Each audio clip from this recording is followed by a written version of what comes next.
Esta mañana, Panamá amaneció con la buena nueva que se había suspendido el paro de los transportistas del transporte público aquí en Panamá y a nivel nacional.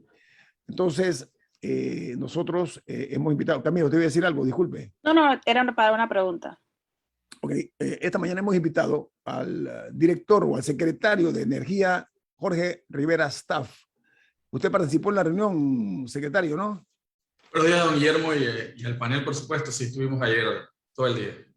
Ok, ¿sería usted tan amable de participarnos? ¿Cuál fue la tónica, cuál fue el tono de la reunión esta donde el gobierno ofreció a los transportistas que para que sometieran el paro se les otorgaba un subsidio de 3 millones hasta el 31 de diciembre como alivio financiero para enfrentar pues, el alto costo de los combustibles? Secretario, adelante.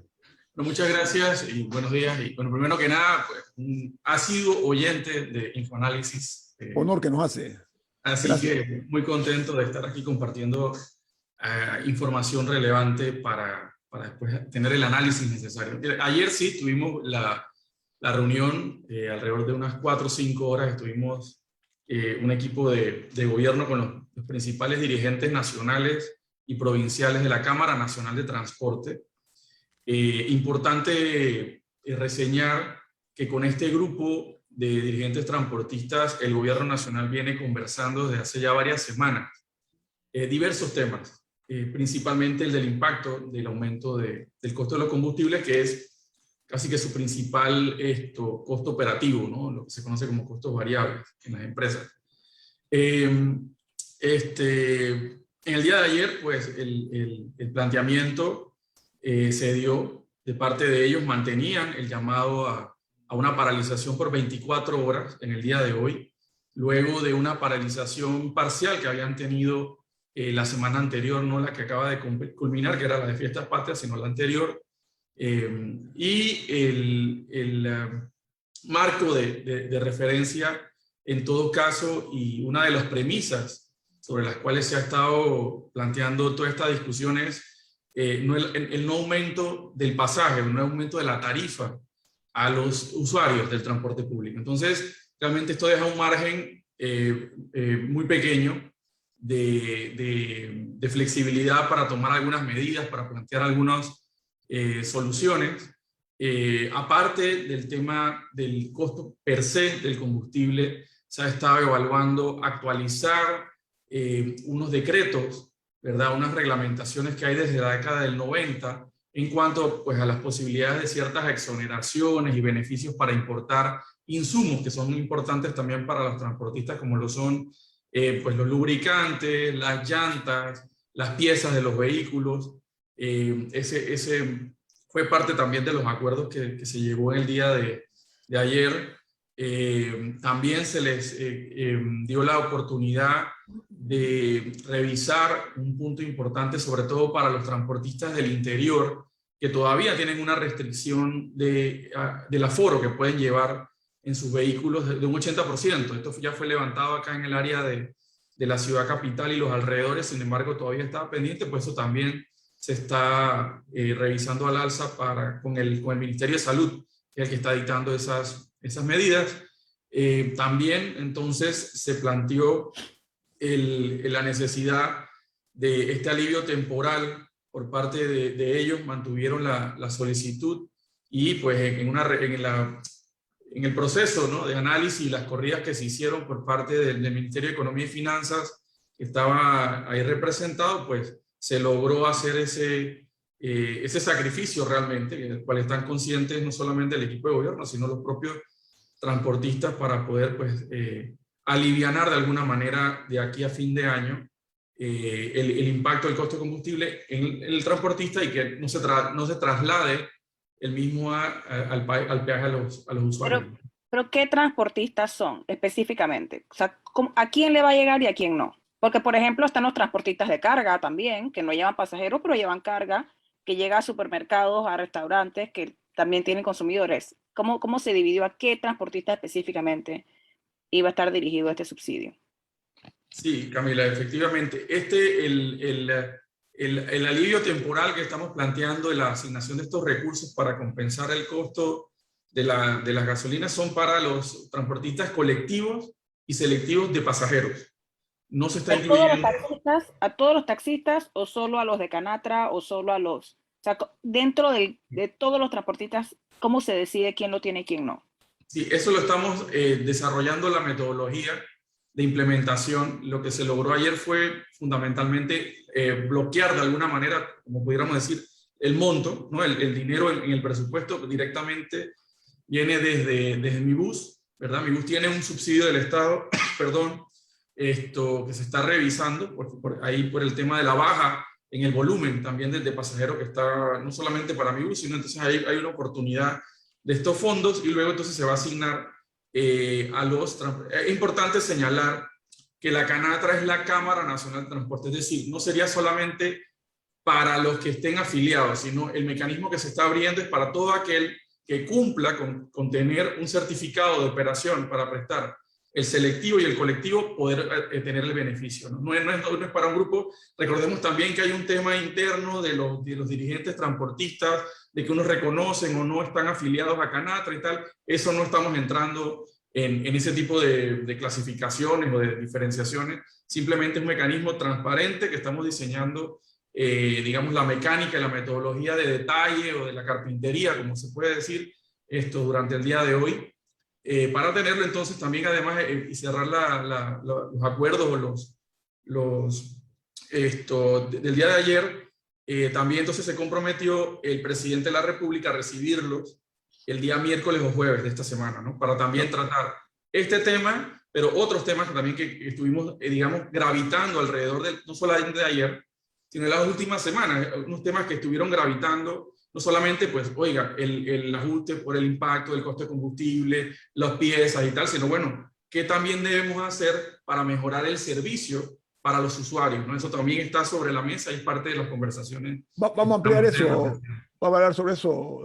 Licenciado Jorge Rivera Staff, el secretario de Energía, hablando acerca de la suspensión del parón, el paro que iba a darse hoy en el transporte público, pero viene más aquí en Info Análisis, un programa para la gente inteligente. Bueno, seguimos platicando con el secretario de Energía, Jorge Rivera Staff. Camila.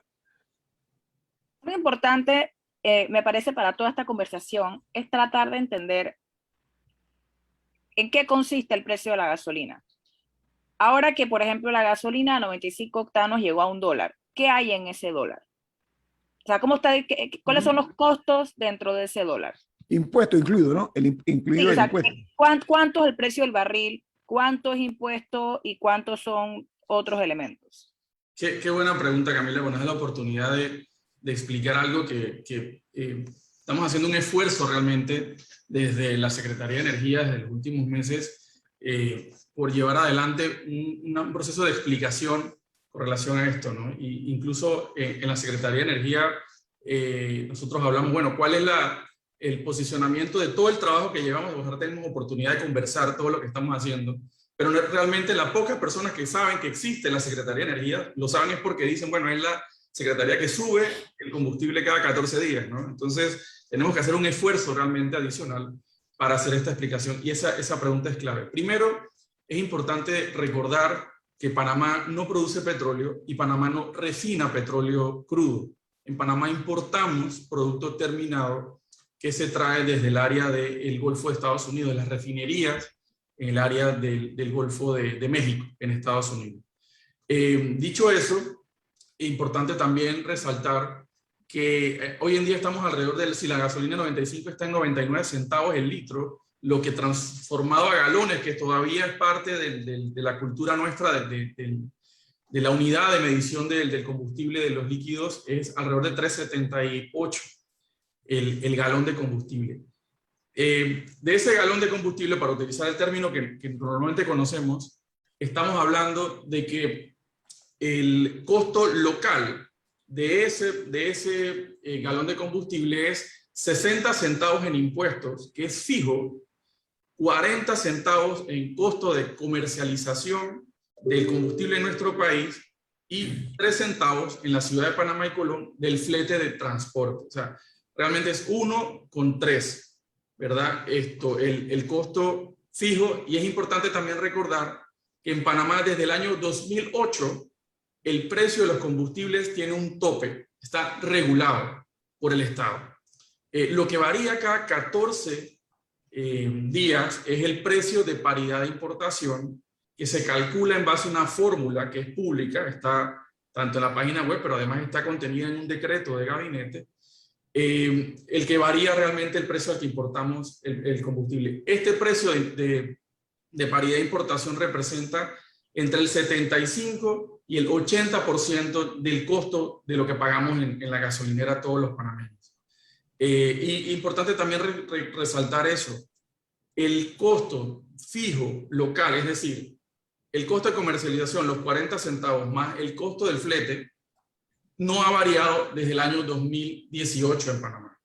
No ha variado desde el año 2018, ese margen, ese precio tope se mantiene y realmente, pues, a pesar de que ha habido un aumento de los costos de mano de obra, del salario mínimo, toda una serie de factores, se ha mantenido durante este periodo como tal. Entonces es importante, pues, resaltar, y que además no depende ni el impuesto, ni el costo de comercialización, ni el flete del precio del combustible. Eso es en función del volumen. Porque hay gente también dice, bueno, ahora están subiendo el precio para ganar más en las gasolineras o para que el Estado recoja más impuestos. Es fijo, o sea, independientemente de que el precio de la gasolina cueste $1 el litro o 50 centavos el litro, el precio, el costo de impuestos y el costo local no varía en función del precio. Lo que varía es el precio al que compramos nosotros en Panamá. Ahora, si nosotros no podemos controlar el precio al que compramos el petróleo, porque no depende de nosotros cómo lo venden, en un momento de crisis en el que el petróleo, digamos que llegue a mayores niveles de los que tenemos hoy en día, lo que se puede controlar entonces es ese $3. ¿Ha pasado en algún momento en Panamá, o sea, existe algún precedente de, por ejemplo, que el gobierno diga, voy a disminuir los 60 centavos del impuesto, como está en crisis, si yo gobierno le quito 10 o 20 centavos a eso, automáticamente baja, o sea, mantengo el precio? ¿Existe algún precedente para eso y cuáles serían las implicaciones? Porque obviamente ese dinero va a algún lado. Efectivamente, Camila, sí hay precedentes. En la década entre el 2005, 2006 y el 2009, hasta esa fecha se mantuvo un precedente de la no aplicación de estos impuestos. Y hay que aclarar también, el impuesto de 60 centavos es a las gasolinas, y en el caso del diésel son 25 centavos el impuesto. Por eso es la diferencia básicamente entre cuánto cuesta el diésel y cuánto cuestan las gasolinas, porque el precio realmente, digamos, estructural es bastante parecido al que lo importamos en Panamá. Pero sí tenemos precedentes que se dieron a los transportistas, precisamente en la década del 90 y del 2000, de la no aplicación de estos impuestos. Y luego, en el 2011, en el gobierno del señor Martinelli, se dio temporalmente un ajuste realmente también en el tema del impuesto, en el impuesto en general. Por lo tanto, sí hay unos antecedentes. Lo que pasa es que las circunstancias en las cuales se aplicaba esa reducción del impuesto, se aplicó esa reducción del impuesto, eran muy distintas a la realidad de hoy en día, ¿no? Hoy en día estamos en una situación fiscal, presupuestaria, pues muy estrecha con el tema del COVID, del impacto de la pandemia, así que las circunstancias pues son muy difíciles. En ese caso, si se diera una decisión como esta, tendría pues que evidentemente revisarse con el Ministerio de Economía y Finanzas para buscar algún tipo de renta sustitutiva, y además, como los impuestos son vía ley, tendríamos que hacer una presentación y una tramitación legislativa para aprobar un cambio como ese. Que de por sí no se podría dar hasta enero. A no ser que, ok. Creo que don Milton tenía... Y buenos días, don Jorge. A pesar de que estamos hablando del tema transporte, realmente Jorge Rivera Staff es secretario de Energía y su incidencia en el tema transporte es solo en cuanto al valor del combustible. Pero el tema transporte tiene muchas otras aristas. Incluso recuerdo mi experiencia con transportistas que ya era una discusión. Uno de ellos muy exasperado me dice, ministro, usted no entiende que el negocio nuestro no es transportar gente, sino vender cupos. Entonces, cuando no hay la mentalidad de servicio público, en quienes tienen que operar un servicio público, pues el perjudicado siempre va a ser el usuario. Ahora bien, tal vez para explicarle a nuestra audiencia cuáles son las atribuciones de la Secretaría de Energía y cuáles serían las de la ASEP en el tema del control del mercado energético, porque no sé quién tendría la responsabilidad de velar por el mix energético, cuánta de la energía que se produce es a base de combustible fósil, cuánta tiene que ser de energía renovable o de fuentes renovables, cuántas no renovables, si hay algún tipo de control que realiza la Secretaría de Energía o esto lo maneja la ASEP. Y también si ustedes tendrían incidencia, como en algunos países en Europa, por lo menos ya para circular en las ciudades importantes, los taxis tienen que ser eléctricos, híbridos o a gas. Entonces, si ustedes tienen algo que ver con los criterios del tipo de vehículos que se va a usar en el sector público, de acuerdo a esa responsabilidad sobre el mix energético y en qué se diferencia el rol de la Secretaría con respecto a la ASEP. Muchas gracias, don Milton. Efectivamente, la Secretaría de Energía tiene el rol de el rector de políticas públicas del sector energético en general, ¿no? Y la ASEP, en el caso de electricidad, tiene el rol de regulador sectorial y fiscalizador. La Secretaría de Energía, además, en el caso de los hidrocarburos, además de ser el rector de políticas, es además el regulador también, tiene doble función. Por eso es que estamos hablando del precio del combustible y de todo este tipo de temas, porque la Secretaría, pero en general, la Secretaría de Energía es la que tiene que velar precisamente por los objetivos de política energética, como lo son la seguridad del suministro, como estaba mencionando, la asequibilidad del suministro, es decir, también en términos de los precios, el acceso de los mismos, es decir, que todos los ciudadanos tengamos un acceso universal a fuentes de energía como tal, y por supuesto el tema de la sostenibilidad ambiental. Ahí, en ese punto, antes de conversar un poco sobre qué estamos proponiendo nosotros de la Secretaría de Energía, precisamente sobre todos estos temas, nada más quería dar un poquito de contexto sobre el movimiento o la dinámica que hay ahora mismo en el tema del precio del petróleo a nivel global. Hay que recordar que el precio del petróleo en la década del 2000 hasta el año 2005-2006 se mantuvo en 40 o 50 dólares el barril. Luego tuvo una subida en el año 2007, 2008, 2009. Llegamos a un pico de 140 dólares en el año 2008. Luego vino una reducción pronunciada a partir del año 2015, ¿verdad? En los precios del petróleo que se mantuvo por debajo de los 50 dólares. ¿Por qué se dio? Y rapidito. En el año 2015, porque Estados Unidos se convirtió en el principal productor de petróleo del mundo en ese momento y cambió la configuración completa de la geopolítica del petróleo y los precios, sobre todo por el tema del shale, de la fracturación y del petróleo de esquisto que están produciendo los Estados Unidos. En este momento, pues llegó la pandemia. De hecho, inclusive, nada más para recordar, el año pasado, por primera vez en la historia de las cotizaciones de los commodities, no solamente de las energías, tuvimos precios negativos en el petróleo. En abril del año 2020 tuvimos un día donde tuvimos el precio a menos 40 dólares, ¿no? Entonces, pues realmente nos ha cambiado el mundo y ahora lo que tenemos es una volatilidad. ¿Por qué? Por el lado de la demanda. Nada más creo que es importante cuando hablamos de seguridad. El año pasado, cuando empezó la crisis y veíamos los manuales de gestión de crisis energética, no solamente pues de Panamá o del mundo, siempre tenían las circunstancias de que había un shock desde la oferta de petróleo, pero nadie tenía el escenario de que tuviéramos un shock desde la demanda de petróleo. O sea, es territorio inexplorado para todo el mundo. Hoy en día tenemos muchas lecciones aprendidas, pero el año pasado, en los meses de marzo, abril, mayo, realmente estábamos todo el mundo aprendiendo cómo lidiar con esto, cómo gestionar. Así que es importante tenerlo en este momento. El precio del petróleo hasta la semana pasada estuvo alrededor del 85 dólares el precio en el Golfo de México. Hoy en día está rondando los 80 dólares. A finales de la semana pasada llegó hasta 78 dólares. Hay una corrección, que es un poco el nombre técnico, hay una corrección hacia los 80 dólares, y dependiendo de la dinámica que se dé en las próximas semanas, no tanto de la OPEP, porque los productores de petróleo han dicho ellos tienen un calendario de ir aumentando progresivamente su producción. Tenemos que irnos un cambio, don Jorge, pero a mí me gustaría que usted elabore eso y hable de la Reserva Estratégica de Panamá y el uso de las banquerías para eso, pero tenemos que... Tenemos un corte comercial. Viene más aquí en Info Análisis, un programa para la gente inteligente.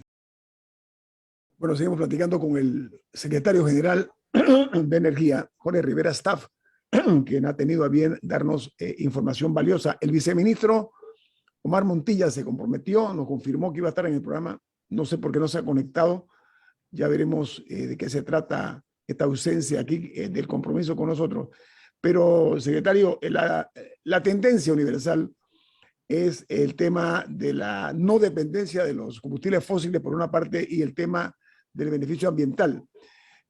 Agregando la pregunta de Milton, hay una agenda de transición energética en marcha, en progreso, pero eso más el tema de la reserva estratégica que tiene Panamá nos amplía, por favor, secretario.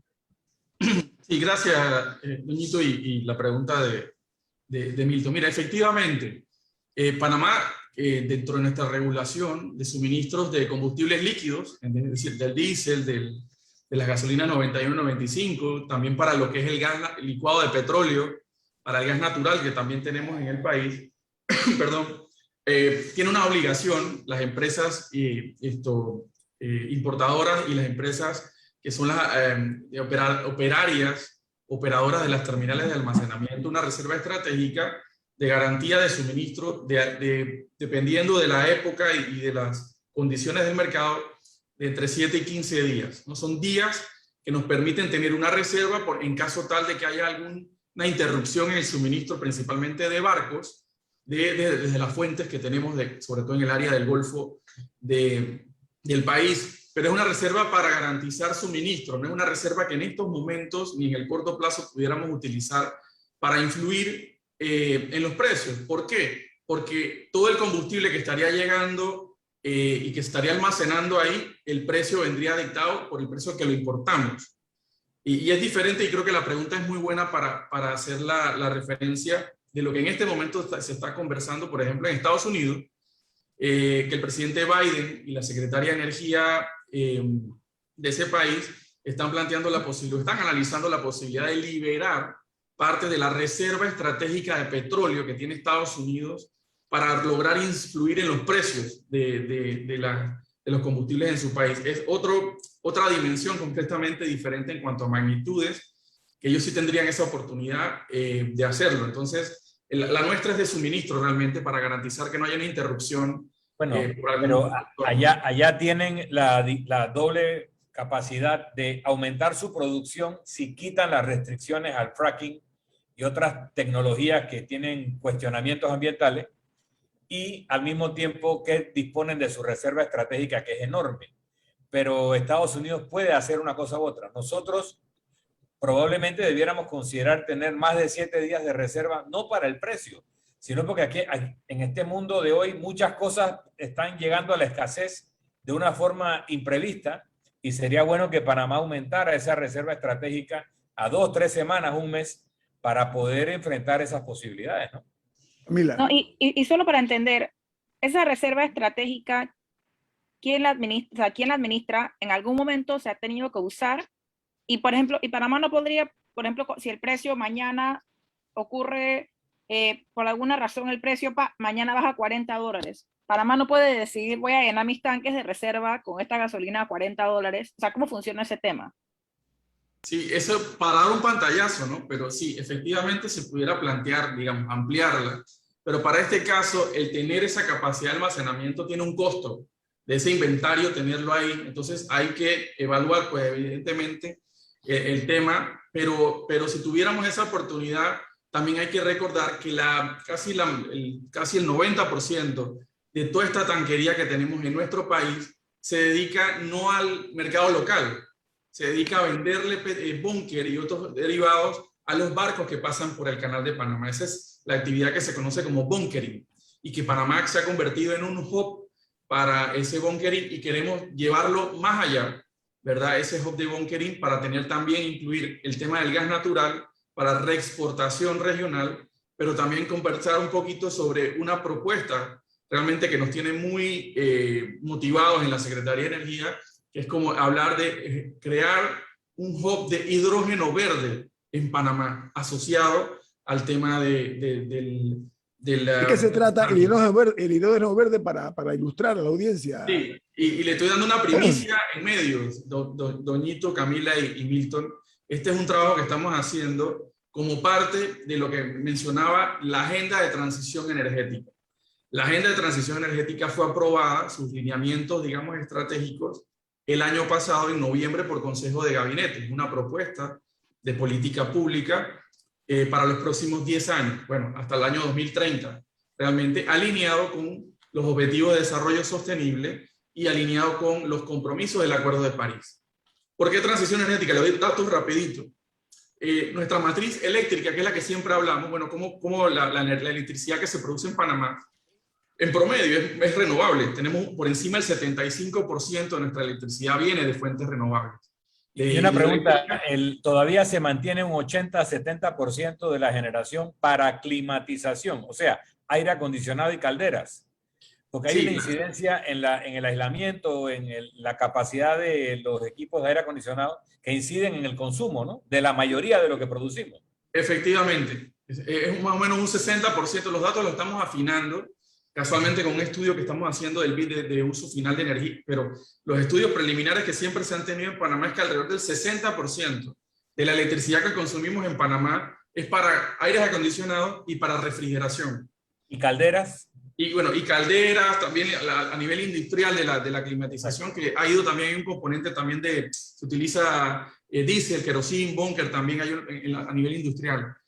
Pero importante, pues sí, nuestra matriz eléctrica es muy renovable, pero recordemos que la matriz eléctrica forma parte de la matriz energética, que es mucho más amplia, que es, digamos, el paraguas.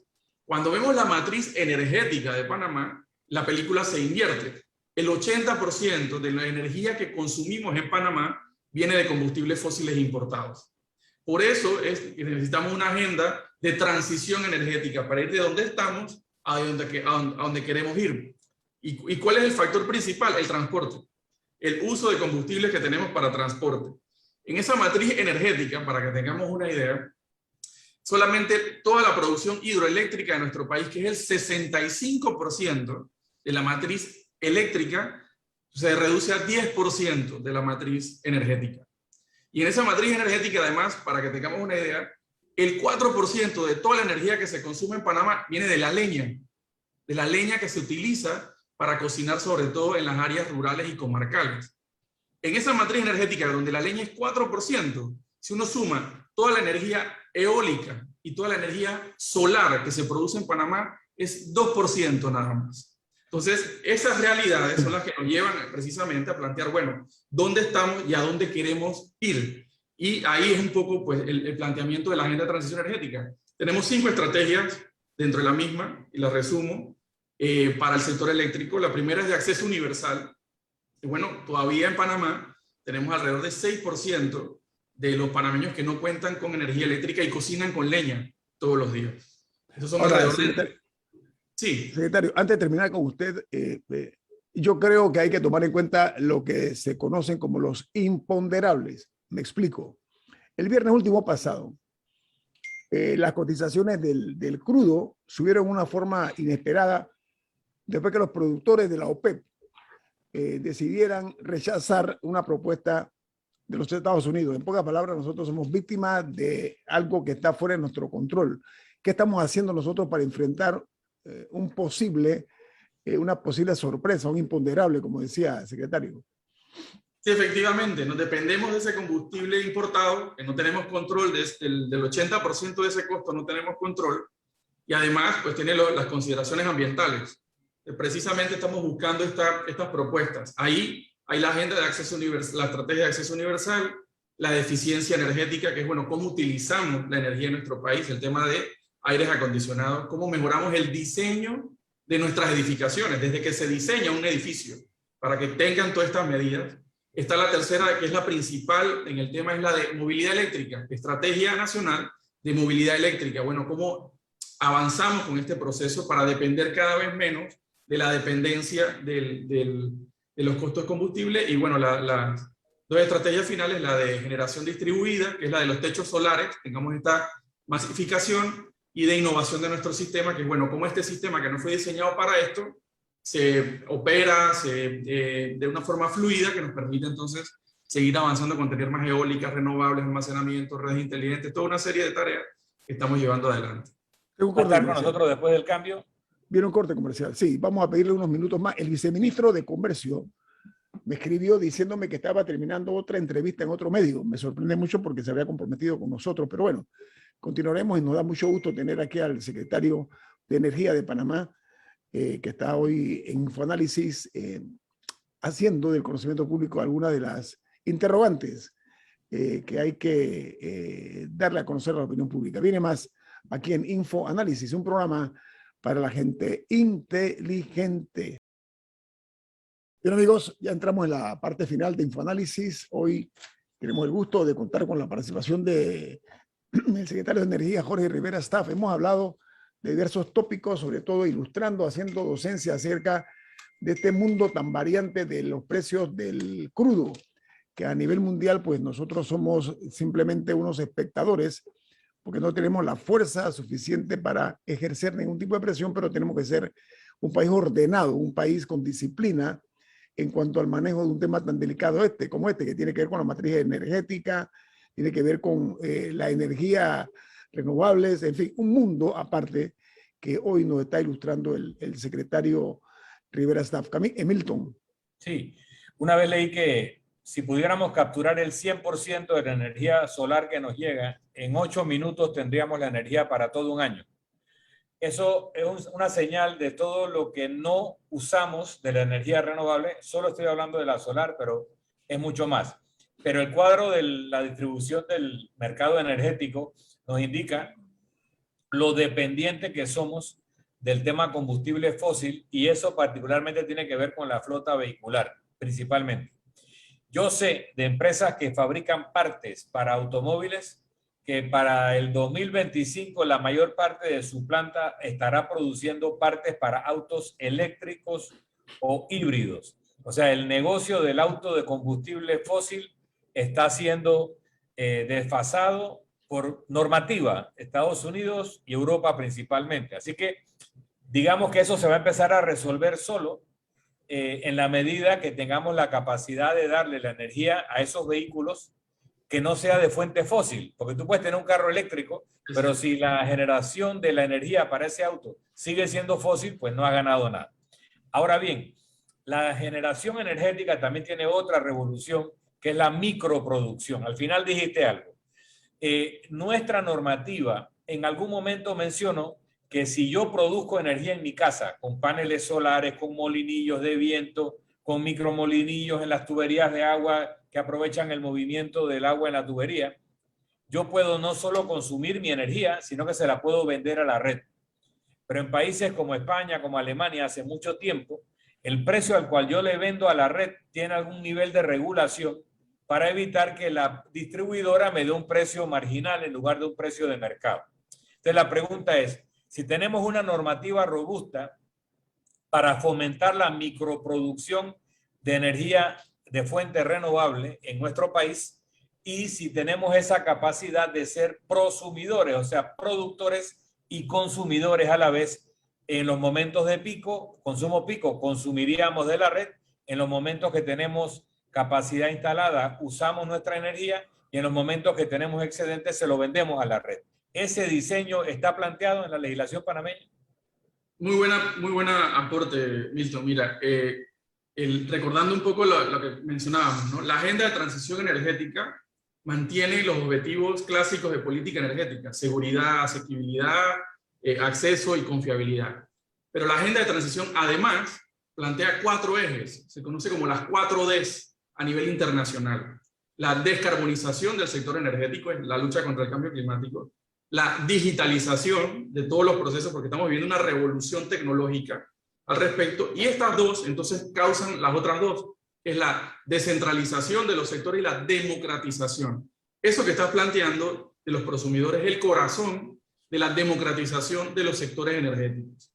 Eso está pasando en todo el mundo, en Panamá también, pero es el cambio de paradigma más grande que hemos tenido en el sector eléctrico desde que se arrancó a finales del siglo XIX. Estamos viviendo un mundo completamente nuevo con relación a esto y queremos preparar al país, a las autoridades, a las empresas, a los ciudadanos, para que en los próximos 10 años con esta agenda, una planificación, podamos entonces incorporar todas estas ventajas y también superar obstáculos, porque también tiene obstáculos. Entonces, normalmente siempre nos quejamos, bueno, en Panamá la planificación bueno, ahora tenemos un proceso de planificación robusto, técnico, además consultado con los actores relevantes, y ahí está, en eso es la cuarta estrategia de la agenda de transición energética, es esa, la de generación distribuida, ¿no? Y es la que plantea toda una serie. Hoy en día, Panamá tiene una regulación que permite vender excedentes por parte de los que instalemos paneles solares, que es lo más común, y es una legislación bastante avanzada para la región. Pero hay una serie de temas que podemos mejorar para masificar esta oportunidad, no solamente para las personas que tienen los recursos para hacerlo, ¿no? El 90% de los panameños no tendríamos oportunidad de sacar $5.000 o $7.000 para instalar unos paneles solares, para ahorrarme ese dinero en 7 años. Entonces hay que trabajar con el sector financiero, hay que trabajar el tema de la tramitología, que es importante. Pero si yo pongo un panel solar en mi casa y eso está produciendo energía todo el día, yo estoy trabajando, la casa está tal vez cerrada, y yo tengo la capacidad de vender ese excedente automáticamente, probablemente esos $7.000 o $5.000 de inversión los voy a recuperar mucho antes y hasta tener una fuente de ingreso a una familia de clase media, o porque está produciendo energía y no la está utilizando. El tema es si la distribuidora me va a comprar esa energía al precio del mercado o a un precio marginal que no representa el verdadero valor. Sí, hoy en día los excedentes de los autoconsumos de paneles solares o de cualquier otra tecnología renovable se venden a la distribuidora. La distribuidora está obligada a comprarlos, pero hasta un límite. Hoy en día es hasta el 25% perdón, de tu producción máxima. Dentro de ese 25% de tu producción máxima anual, tú puedes cobrar, porque te tienen que devolver el dinero, o una vez al año en febrero o 2 veces al año. El cliente decide. Y hay una acreditación en efectivo de parte de la distribuidora, pero un límite de 25%. Es decir, este tipo de temas es la que estamos incluyendo en esta estrategia para analizar, bueno, qué debemos ajustar, qué debemos ir mejorando. Ya tenemos una propuesta, de hecho, en firme, que terminamos la consulta pública la semana pasada, para entonces proponerla y aprobarla por consejo de gabinete. Pero les doy un dato importante. Aun cuando no hemos hecho todos estos procesos, estamos empezando a implementar la estrategia. El año pasado, en plena pandemia, esta actividad de techos solares de instalación creció 23%. Entonces hay una gran oportunidad para masificar y bueno, que cada vez más panameños tengan la oportunidad de no solamente verse menos afectados por la variación de los precios de la tarifa eléctrica o por el tema de los apagones, de la calidad del servicio, pero también para convertirse en prosumidores. Es más, con la digitalización, que es incorporar tecnología de información y comunicación a las redes eléctricas, ya no solamente se van a vender kilowatt horas en los mercados eléctricos, se van a vender datos, servicios asociados a datos con esta digitalización. Así que hay una gran cantidad de oportunidades de negocios para pequeñas empresas, para startups, ¿verdad? Que pudiéramos entonces desarrollar toda este nuevo mundo que es el que queremos que Panamá esté preparado para los próximos años. Bueno, oiga, secretario de Energía, Jorge Rivera Staff, la verdad que muchas gracias por tan valiosos aportes, pero ese crecimiento de los paneles solares, habla usted del 23%, ¿va en ascenso o usted siente cuál es el comportamiento hasta ahora de la colocación de paneles solares en la búsqueda de la no dependencia o la menor dependencia posible de los precios del crudo? Va en aumento. Desde el año 2019 a la fecha hemos crecido un 65% en paneles solares. Hoy en día tenemos 51 megawatts instalados. En el año 2019 teníamos 31 megawatts instalados. Y eso es de los paneles solares en los techos de los clientes. En paneles solares a nivel de parques para el servicio público, este año estamos duplicando nuestra capacidad. A inicios de año teníamos 194 megawatts instalados. Ya a esta fecha tenemos 399 megawatts instalados. en el primer trimestre del otro año esperamos incorporar 66 megawatts adicionales de eólicas, lo que estaría haciendo un aumento de alrededor del 25%, y por eso le decíamos que la propuesta estratégica es poder entonces crear estas condiciones para seguir avanzando en nuestra matriz eléctrica renovable, pero también la energética, como decíamos, ¿no? Sería bueno saber por qué el límite del 25% del excedente, por qué no se puede comprar todo el excedente si es renovable. Sí, bueno, como hablamos un poco, hay competencias de la Secretaría de Energía, hay competencias de la ACEP. En este caso, en ese punto, es el regulador el que determinó ese límite en su momento. No solamente ese límite, también hay un límite para la cantidad de penetración de este tipo de tecnologías en las redes. Es decir, un 2% de la capacidad instalada máximo, un 10% de la energía que se genera por cada una de las 3 empresas distribuidoras. Esos límites son producto de unos análisis que se han hecho. Ya estamos como propuesta revisar estos límites, no solo el del 25%, sino de los topes regulatorios, en la parte de la permisología con los bomberos, en la permisología con los municipios, ¿verdad? Que también tienen que ver en este tema, donde en el curso, para las instalaciones más pequeñas de paneles solares, hay casos donde los permisos son más caros que los equipos a instalar, ¿no? Entonces, a lo panameño, ¿no? No, muy breve, otro elemento que me parece que hay que agregar al análisis, yo sé que ya nos quedamos sin tiempo, y es la construcción de edificios, ya que usted mencionaba que el 60% de la energía en Panamá está dedicada a aires acondicionados y refrigeración. Eso en parte se debe a la manera en la que se construyen, porque antes había ventilación cruzada y otros elementos, ahora son edificios cubiertos en vidrio, que no hacen nada para conservar ningún tipo de aire fresco, etcétera. Y yo creo que es otro elemento que hay que considerar si estamos caminando, haciendo todas estas inversiones y todos estos planes para cambiar la energía. También hay que cambiar qué tipo de energía requerimos y para qué. Sí, así que eso es otra examinación que tenemos que hacer. Creo que es obligatorio ya comenzar a repensar ese tipo de modelo de construcción de edificios y de viviendas también, porque en la época del canal era fundamental la ventilación cruzada, recuerda, secretario. En Panamá eso desapareció y ha sido reemplazado por el vidrio, que es precisamente un propulsor del uso de aire acondicionado. Muchas gracias, don Jorge Rivera Staff, secretario de Energía, por estar con nosotros esta mañana. Un placer, ojalá tengamos oportunidad de otra para explayarnos un poco más en todo lo que estamos haciendo, con mucho gusto. ¿Cómo no, secretario? Con mucho gusto. Viene Álvaro Alvarado con su programa Sin Rodeos.